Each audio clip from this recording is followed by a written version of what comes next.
സാധാരണ ഒരാൾ പ്രേതത്തിനെ കണ്ട അയ്യോ എന്ന് പറയും. എൻ്റെ അമ്മ പ്രേതത്തിനെ കണ്ടാ പറയും, എടി കൊച്ചേ ആ മുടിയൊന്നും നിനക്ക് വാരി കെട്ടി വെച്ചുകൂടെ. കഴിഞ്ഞ തവണത്തെ എൻ്റെ സ്റ്റാൻഡപ്പ് കണ്ടിട്ട് എൻ്റെ അച്ഛൻ പറഞ്ഞു സ്ക്രിപ്റ്റ് പോരാ കൗണ്ടർ കൂട്ടണമെന്ന്. അപ്പം എൻ്റെ അമ്മ പറഞ്ഞത് മുടി പോരാ എണ്ണ തേക്കണം എന്ന്. ഇങ്ങനെ അമ്മ പറഞ്ഞാണ് അച്ഛൻ തലയിലെല്ലാം കൂടെ വാരിക്കോരി എണ്ണ തേച്ച് പുള്ളിക്ക് കൊളസ്ട്രോൾ പിടിച്ചതെന്നാണ് എൻ്റെ സംശയം. അങ്ങനെ ഞങ്ങളുടെ വീട്ടിൽ വളരുന്നൊരു പ്രശ്നമാണ് മുടി എന്നുള്ളത് കൊണ്ട് ഞാൻ കരുതി ഇന്ന് മുടിയെപ്പറ്റി സംസാരിക്കാമെന്ന്. ബഹുജനം പലവിധം എന്നാണല്ലോ, എൻ്റെ അമ്മായി ഒരുവിധമാണ്. പുള്ളിക്കാരുടെ പ്രത്യേക കഴിവ് എന്താണെന്ന് വെച്ചാൽ ഒരാളുടെ മുടി നോക്കിയിട്ട് അവരുടെ വിവരങ്ങൾ പറയാന്നുള്ളതാണ്. കുറച്ച് ദിവസം മുന്നേ ഞങ്ങളിങ്ങനെ നടന്നു പോവാ, പെട്ടെന്നൊരു വെറൈറ്റി ഹെയർ സ്റ്റൈലുള്ള ചെക്കനെ കണ്ടു. ഉടനെ അമ്മായി, തെക്കേലെ പ്രഭാകരന്റെ മോൻ, 22 വയസ്സ്, ജോലി കഞ്ചാവ് ഡീലർ, ആധാർ കാർഡൊക്കെ എണീറ്റെന്ന്. അപ്പൊ നാണെന്നോ പൊട്ടനാ? മുല്ലപ്പെരിയാർ വെള്ളത്തിനേക്കാൾ വലിയ വിഷയമാണ് ഞങ്ങളുടെ വീട്ടില് ബാംഗ്ലൂരിലെ വെള്ളം. എൻ്റെ ചേട്ടൻ ബാംഗ്ലൂരിൽ നിന്ന് വരുമ്പോൾ ഉടനെ അമ്മ പറയും, മോനെ നിന്റെ മുടിയൊക്കെ ബാംഗ്ലൂരിലെ വെള്ളം തിന്നല്ലോടാന്ന്. അല്ലാതെ ഇവന് 10-34 വയസ്സായിട്ടല്ല. ഇവനാണെങ്കിൽ ബാംഗ്ലൂർ പോയാൽ പിന്നെ കേരളത്തിൽ വരുന്നിടം വരെ പുളി പോയിട്ട് പല്ല് തേപ്പ് പോലും ഇല്ല. ഈ അമ്മ പറയുന്ന പഴിയെല്ലാം കേട്ട് ബാംഗ്ലൂരിലെ വെള്ളം ഇപ്പൊ തലയിൽ മുണ്ടിട്ടുകൊണ്ട് നടക്കുന്നെന്നാ അറിഞ്ഞ്. പിന്നെ കൊറോണ കാലത്താണല്ലോ ഒട്ടുമിക്ക ആൾക്കാരും മുടി സംബന്ധമായിട്ടുള്ള എക്സ്പെരിമെന്റുകളൊക്കെ നടത്തിക്കൊണ്ടിരുന്നത്. മുടി നീട്ടി വളർത്തുക, മൊട്ടയടിക്കുക, വെട്ടാൻ പഠിക്കുക. അപ്പൊ എൻ്റെ ചേട്ടനും ഇതുപോലെ മുടി ആ സമയത്ത് നീട്ടി വളർത്തിയായിരുന്നു. എന്നിട്ട് ഇവൻ എല്ലാ ദിവസവും ഒരു 7-7:30 ആകുമ്പോൾ പാല് മേടിക്കാന്നും പറഞ്ഞു പോവും. പിന്നെ ഞങ്ങൾ അറിയുന്നത് മുക്കില് വൻ കോഴിശല്യം, ചേട്ടന്മാരുടെ ശല്യം. എന്താന്നോ, ഇവൻ MS ധോനിയെ ഉദ്ദേശിച്ചാണ് മുടി വളർത്തിയതെങ്കിൽ ഇവര് കരുതിയത് ഇതേതോ MS ധ്വനിയാണെന്ന്. ഇവന്റെ ഇടതൂർന്ന കേശഭാരവും മാസ്ക് ഇട്ട മുഖവും എല്ലാം കൂടെ കണ്ടപ്പം അവരെയും തെറ്റു പറയാൻ പറ്റൂല. എന്തായാലും ഇതോടെ അവൻ മുടി വെട്ടി കളഞ്ഞു. പിന്നെ മൈ ഹെയർ മൈ ഐഡന്റിറ്റി എന്നൊക്കെ പറഞ്ഞിട്ട് അവൻ മുടി കളർ അടിച്ചു. സാധാരണ ആൾക്കാർ മഞ്ഞയും ചുവപ്പൊക്കെ അടിക്കുമ്പം ഇവൻ അടിച്ചത് വെളുപ്പ്. പിന്നെ കുറേ കാലത്തേക്ക് തലമൂത്ത ആളുടെ അഭിപ്രായം എന്തിനേലും വേണോന്ന് പറഞ്ഞാൽ ഞാൻ ചോദിക്കുന്നത് ഇവനോടായിരുന്നു.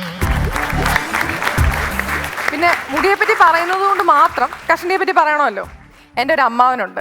2018 വെള്ളപ്പൊക്ക സമയം എല്ലാവരും പ്രാർത്ഥിക്കുകയാണ് ദൈവമേ വെള്ളം കയറി വരരുതെന്ന്. അമ്മാവൻ പ്രാർത്ഥിച്ചത് നെറ്റി കയറി വരരുതെന്ന്. അന്ന് ഞാൻ വിചാരിച്ചു അമ്മാവിന് ജീവനേക്കാളും പ്രേമം മുടിയോടാണെന്ന്. പക്ഷെ ഇതേ മുടി ചോറിലോ നിലത്തോ കിടക്കുന്ന കണ്ട അമ്മാവൻ മുടിയെന്നർത്ഥം വരുന്ന മറ്റു ചില വാക്കുകളും പറയുന്നത് കേൾക്കാം. എന്തായാലും വെള്ളം കയറി വന്നതുപോലെ അമ്മാവിന്റെ നെറ്റിയും കയറി വന്നു. പെട്ടെന്ന് പുള്ളിക്കൊരു തിരിച്ചറിവ് വന്നു. 3-4 മുടി ഉണ്ടെങ്കിലേ കഷണ്ടിന്ന് വിളിക്കുള്ളൂ. എന്നാ പിന്നെ മൊട്ടയടിച്ചേക്കാം.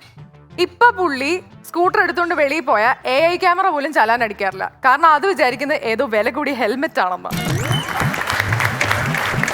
ഇതെല്ലാം കേട്ടിട്ട് നിങ്ങൾ വിചാരിക്കരുത് ആണുങ്ങൾക്ക് മാത്രമേ ഉള്ളൂ മുടി പ്രശ്നമെന്ന്.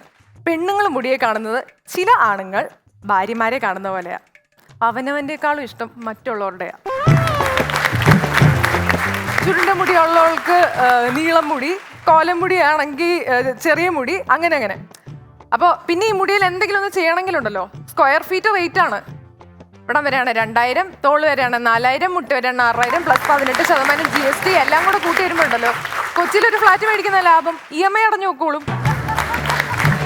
ഇതെല്ലാം കേട്ടിട്ട് എൻ്റെ അമ്മ ചോദിക്കും, പിന്നെ നിങ്ങൾ എന്തിന് ഇത്ര കഷ്ടപ്പെട്ട് മുടിയാൽ ഓരോന്ന് കാണിച്ചു കൂട്ടുന്നത്? ഞങ്ങളുടെ ജനറേഷനെ കണ്ടിട്ടില്ലേ, നാച്ചുറൽ ബ്രൂട്ടിയാണ്. ഇത് നാച്ചുറൽ ബ്രൂട്ടിയുടെ ഒന്നല്ല. ഇതിന്റെ ഈ മുടിയെ ചെയ്യുന്ന സംഭവങ്ങളുടെയൊക്കെ പേര് ശ്രദ്ധിച്ചിട്ടുണ്ടോ?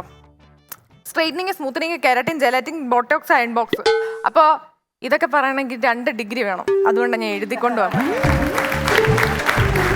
ഞാനൊരു ദിവസം വീട്ടിൽ പറഞ്ഞു എനിക്ക് കെരാറ്റിൻ ചെയ്യണമെന്ന് മുടിയിൽ.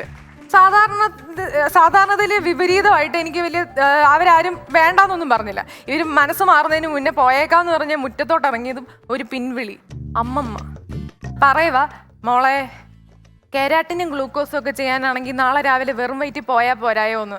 ഏതാ പുള്ളിക്കാരി വിചാരിച്ചത് ഇതേതോ ബ്ലഡ് ടെസ്റ്റ് ആണെന്നാ. എന്നാൽ തൊല്ലയൊന്നും വേണ്ട, മുടി അങ്ങ് മുറിച്ച് കളയാന്ന് വിചാരിച്ചാലോ. ഒന്നുകിൽ ബാർബറിൻ്റെ അടുക്ക പോകണം. ബാർബറിൻ്റെ അടുക്ക പോയാൽ പുള്ളി നമ്മളോട് സംസാരിച്ച് കഴിഞ്ഞ ജന്മത്തിൽ ആരായിരുന്നെന്ന് വരെ പറയിക്കും. എനിക്ക് തോന്നിയിട്ടുണ്ട് ദൃശ്യം സിനിമയിൽ ജോർജ് കുട്ടി എങ്ങാനും കൃത്യനിർവഹണത്തിന് ശേഷം ഒരു ബാർബറിൻ്റെ അടുക്ക പോയിരുന്നെങ്കിൽ ഓഗസ്റ്റ് 2-ാം തീയതി എവിടെ പോയി, എന്തൊക്കെ ചെയ്തു, ആരോടൊക്കെ സംസാരിച്ചു, അങ്ങനെ ചോദിച്ചാൽ അന്ന് തന്നെ പോലീസും ബുക്ക് ചെയ്യാൻ. പിന്നുള്ള ഓപ്ഷൻ എന്ന് പറഞ്ഞാൽ സലൂണാണ്. അവിടെ പോകുന്ന ഡോക്ടറിനെ കാണാൻ പോകുന്ന പോലെ. ആദ്യം നമ്മൾ അപ്പോയിൻമെന്റ് ഫിക്സ് ചെയ്യണം. ജൂനിയർ സ്റ്റൈലിസ്റ്റ് വേണോ സീനിയർ സ്റ്റൈലിസ്റ്റ് വേണോ എന്ന് മുൻകൂട്ടി തീരുമാനിക്കണം. എന്നിട്ട് ഒരാൾ കോട്ടിട്ടുകൊണ്ട് വരും നമ്മുടെ മുടിയുടെ ഡയഗ്നോസിസ് പറയാനായിട്ട്. ഈ മുടി കൊണ്ടാണോ നിങ്ങൾ ഇത്രയും കാലം ജീവിച്ചിരുന്നത്? എത്രയും പെട്ടെന്ന് ഒരു 6 മാസത്തെ സ്പാ ട്രീറ്റ്മെന്റ് എടുത്തോ. അത് കഴിഞ്ഞിട്ടേ എന്തെങ്കിലും പറയാൻ പറ്റൂ.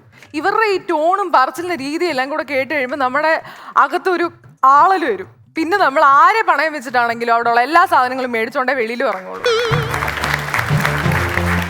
ഇങ്ങനെയൊക്കെയാണെന്ന് പറഞ്ഞാലും ഒരു കാര്യത്തിൽ മാത്രം അന്നും ഇന്നും എന്നും നമ്മുടെ മുടിയുടെ പ്രാധാന്യം ഒരുപോലെ നിൽക്കുന്നു.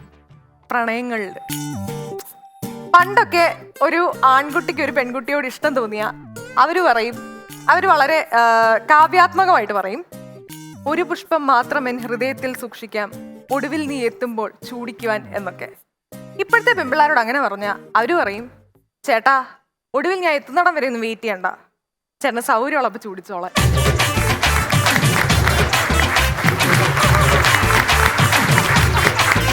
Once upon a time